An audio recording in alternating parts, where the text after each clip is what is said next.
Welcome back, everyone. Ready for another deep dive? I'm ready. Let's do it. Awesome. Today we're going to be talking about family stories, personal stories, really fascinating stuff. Yeah. And we're going to be looking at an address from Elder Gerrit W. Gong from April 2022, General Yeah. Conference. It's called We Each Have a Story. I love that title. Yeah, and I think it's such a powerful topic, Yeah. because everybody does have a story. Absolutely. And I think a lot of times people don't really know what their story is or why it matters. Right. And Yeah. Elder Gong really gets into why it's so important to understand that story and how to connect with it. Right. And he starts out with this really interesting point, this fact. It's estimated that between 70 and 110 billion people have lived on Earth. Wow. That's a lot. Right. It kind of puts things in perspective, doesn't it? Yeah, really puts things in perspective. I mean, when you think about all the people who have come and gone before us, Yeah. and each one had their own unique experiences. Yeah. And we're all connected in that way through this vast history of humanity. Yeah.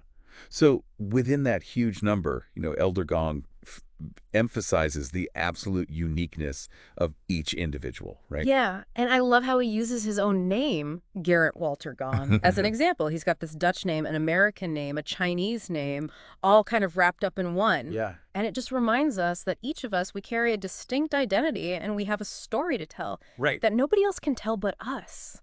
Right. He even shares a little bit about his own life. Yeah. His love for nature, his experiences with people all over the world, helping to deliver one of his own children. Wow. It's just these little snippets, but they kind of give you a glimpse into who he is. Yeah. And it makes you think, okay, do I know my story? Right. What does my name mean? That shapes you. What shapes me? What are those things that have made me who I am? Right. Yeah. It's powerful questions Yeah. to kind of ponder on, right? Yeah. And that leads into this whole idea of connecting generations. Yeah. Yeah. It's amazing how many people now can actually trace their family history back several generations, especially with all the technology we have available today. Right. Like, I've been able to go way back further than I ever thought I could. Right. He shares that story about visiting his ancestral village in China and just being greeted with, Gerrit has returned. Wow. Can you imagine that? That just gives me chills thinking about that. It's this incredible sense of belonging. Yeah. Like, you're part of something much bigger than yourself. Yeah. Yeah. It's pretty powerful. And then he brings up family search. Oh, yeah. They have like a staggering 10 billion searchable names and over 1 billion individuals in their family tree. It's mind-blowing. I know. It really is. You can spend hours on that website and just get lost in all the connections and all the stories. Yeah. And it's like putting together a giant puzzle, Yeah. You're connecting the branches and the roots of this vast family tree. But it's like this giant tapestry, and we're all part of it. Yeah. And speaking of roots, Elder Gong also brings up this question, where are you from? But he's not just talking about geography. No, it's deeper than that. It's about understanding our spiritual roots, our core values, our beliefs. It's all connected. Yeah. Like, we may come from different places and have different backgrounds, but we're all part of the human family at the end of the day. Yeah. And then Elder Gong, he talks about these, these different ways that people have kept these stories alive. He shares some anecdotes. Yeah. Like one family, they visited their old home and they learned about their ancestors' conversion to the restored gospel of Jesus Christ. Oh, wow. Another one was about a mother who encouraged her children to interview their great-grandmother. That's great. And they ended up compiling this treasured family book. Oh, I love that. Yeah, and even a young man creating a dad journal to remember his deceased father. Oh. Yeah, it's so powerful, right? It is. And those are just a few examples. I mean, there's so many ways to preserve these memories, Right. Whether it's through oral histories or records, photographs, Right. or even just sharing stories with each other. It's Yeah. about keeping those memories alive and passing them on. Yeah, yeah. And, most people, they rank family as their top source of meaning in life, Oh, makes sense to me. It's so important Yeah, to remember and to honor those who came before us. absolutely. Yeah. So Elder Gong, he uses this term welding link to describe our role in the chain of generations. I like that. Yeah, it's such a vivid image, right? Yeah. But he also acknowledges that, in today's me-first culture, Right. this whole idea of generational connection Uh-huh. might seem a little countercultural. It can. Yeah. A lot of people these days, they're so focused on their own individual goals and aspirations Yeah. that they kind of forget about where they came from. Right. And, he's not advocating for blind allegiance to family or tradition. No, not at all. It's about recognizing those personal and societal benefits of strong intergenerational connections. Exactly. And I think that's something that's often overlooked. It is. And it's a shame because there's so much we can learn from those who came before us. Yeah, yeah. He lists, so many ways that connecting with our ancestors can enrich our lives, like increased faith, strength, forgiveness, resilience. Closeness with family, gratitude. Gratitude. Even experiences that some might call miracles. Yeah. It's about tapping into that source of strength and wisdom that's often overlooked. And it's real. It's there. It is. Right. But he's also realistic. Yeah, of course. Families are not perfect. Right. There's going to be challenges. There can be sorrow, Yeah. dysfunction, pain in families. Absolutely. But even amidst all of that, he offers hope. Always hope, Yeah. no matter how difficult things get. Yeah. Yeah. He talks about this idea of finding understanding and peace within families, Right. sometimes with heaven's help. Yeah. Right. And sometimes it takes time and effort Yeah. and a willingness to forgive. And he shares that touching story Mm-hmm. about that young woman who found a loving church family to support her. Right. When her own family was struggling. And her own family was struggling. Yeah. Right. And it's that reminder that we can find belonging and connection in many forms, Absolutely. and that our genetics and our family patterns, while influential, they don't have to define us. They don't. We have the power to choose our own path, Right? to create our own destiny. Yeah. Yeah. So powerful, right? It is. But, what happens when those family relationships are strained or even broken? That's a tough one. Does Elder Gong offer any solutions? Yeah, well, that's where the concept of eternal families comes in. And that's something we can dive into a little bit more.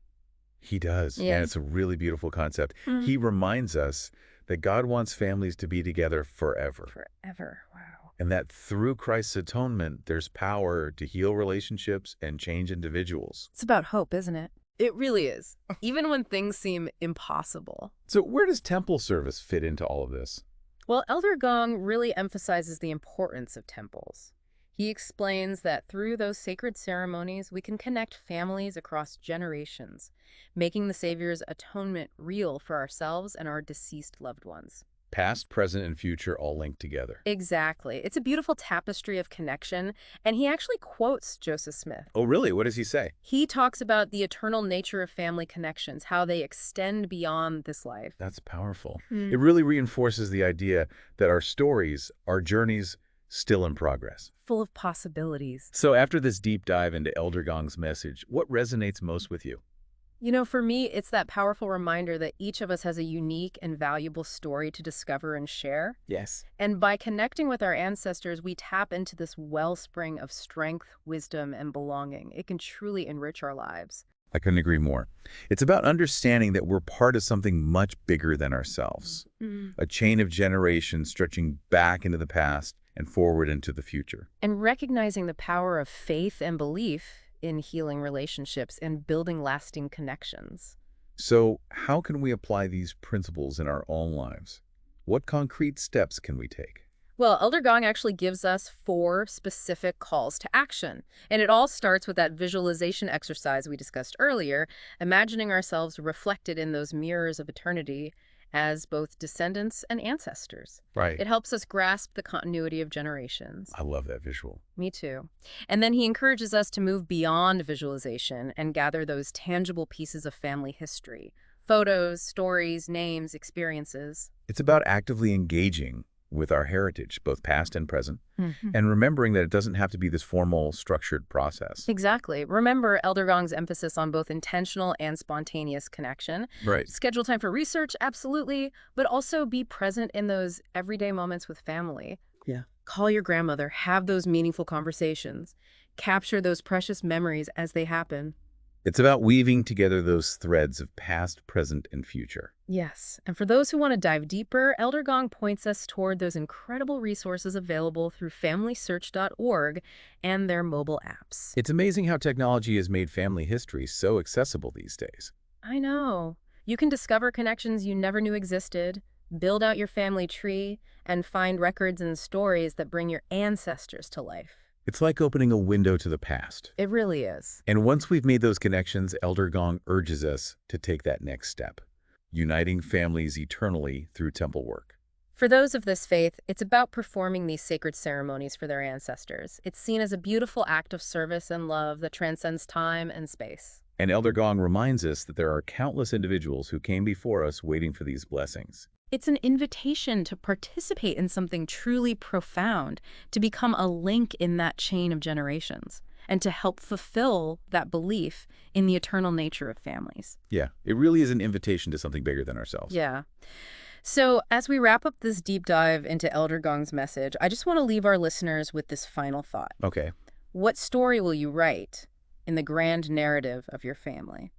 I like that. What legacy will you leave for future generations? Such good questions. Yeah, it's something to really think about. It is, You yeah. know, take some time to reflect on your own family history, Yeah. your unique heritage, the connections that matter most. And then take action. Yes. Discover your story, share it with others, and help build a legacy of love and connection that endures. Beautifully said.